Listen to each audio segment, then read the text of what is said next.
नमस्कार दोस्तों, स्वागत है आपका अपने चैनल यूपी एजुकेशन में। दोस्तों, आज हम आए हैं आपके बीच में समास से संबंधित प्रश्न लेकर। अगर आपको वीडियो अच्छा लगे तो प्लीज़ लाइक, शेयर और सब्सक्राइब जरूर करिए दोस्तों। तो देखिए, उपकूल में कौन सा समास है? उपकूल में कौन सा समास है बताइए? द्वंद्व समास, द्विगु समास, तत्पुरुष समास कि अव्ययीभाव समास? बताइए, उपकूल में कौन सा समास है? देखिए, ये यूपी टेट सेकंड पेपर का है 2014 का। बताइए, उपकूल में कौन सा समास है?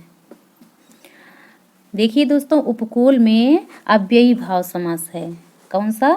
अव्ययीभाव समास है दोस्तों।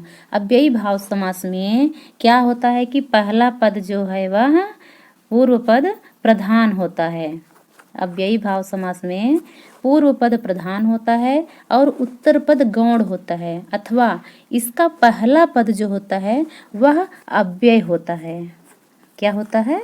अव्यय होता है। तो उपकूल में देखिए, पहला पद क्या है यहाँ पर? यह अव्यय है। तो कौन सा समास है? अव्ययीभाव समास है दोस्तों। अगला क्वेश्चन देखिए, चौराहा शब्द में कौन सा समास है? चौराहा में कौन सा समास है? द्विगु, द्वंद्व, तत्पुरुष या बहुब्रीहि? बताइए, चौराहा शब्द में कौन सा समास है? तो दोस्तों, इसमें देखिए ये संख्यावाची है। कौन सा? संख्यावाची है दोस्तों ये। तो बताइए, चौराहा कौन सा समास है? ये द्विगु समास है। द्विगु समास है। चौराहा क्या कहा जाता है? चार राहु का समूह जो होता है वह चौराहा होता है। चार राहु का समूह चौराहा होता है। अगला क्वेश्चन, बिना पढ़ा हुआ अंश वाक्यांश के लिए शब्द होगा। बताइए, बिना पढ़ा हुआ अंश वाक्यांश के लिए क्या शब्द होगा? अपठित, मौलिक, अपभ्रंश या अपठनीय? बताइए, अपठित का मतलब क्या होता है? जो न पढ़ने योग्य हो, अपठनीय। जो न पढ़ने योग्य हो अपठनीय कहते हैं, ये वाला। अगला देखिए, चौराहा में कौन सा समास है? बताइए, बहुब्रीहि समास, द्विगु समास, द्वंद्व समास कि तत्पुरुष समास? बताइए। तो दोस्तों, चौराहा में कौन सा समास है? चौराहा में है द्विगु समास। कौन सा? द्विगु समास है। अगला क्वेश्चन, यथाशक्ति में कौन सा समास है? यथाशक्ति में कौन सा समास है? बताइए। कर्मधारय, कर्मधारय है, तत्पुरुष, द्वंद्व या अव्ययीभाव समास? तो दोस्तों, यथाशक्ति में अव्ययीभाव समास होगा। कौन सा? अव्ययीभाव समास, ये वाला। अगला, अजात शत्रु में कौन सा समास है?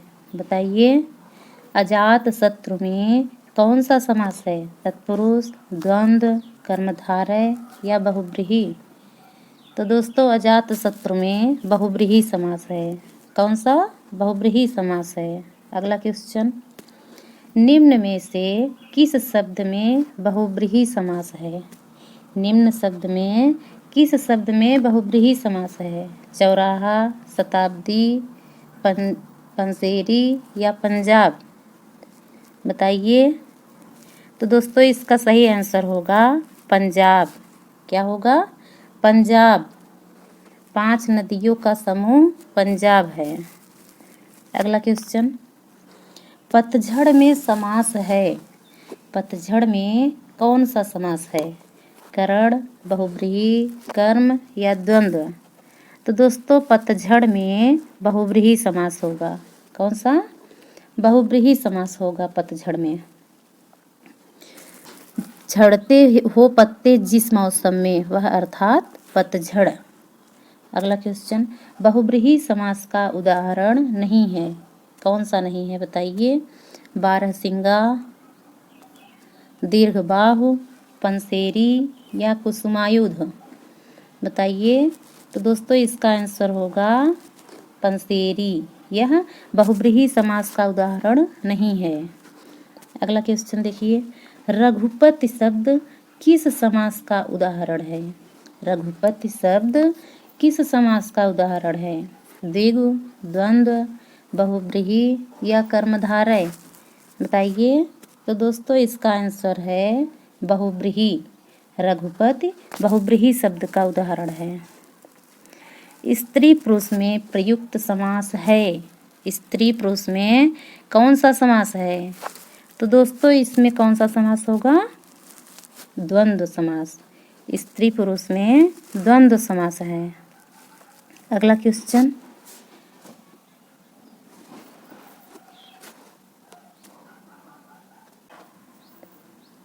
देहलता इस सामासिक पद में कौन सा समास है? कर्मधारय, अव्ययी, द्विगु या द्वंद्व? बताइए। देहलता में कौन सा समास है? तो दोस्तों इसका आंसर होगा देहलता में कर्मधारय समास है। अगला क्वेश्चन, निम्नलिखित में से द्विगु समास का उदाहरण है।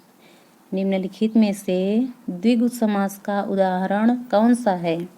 त्रिभुवन, एकदंत, त्रिनेत्र, दशानन?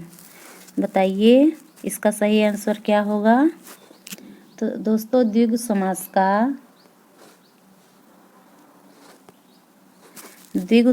का उदाहरण कौन सा है? एकदंत। कौन सा है?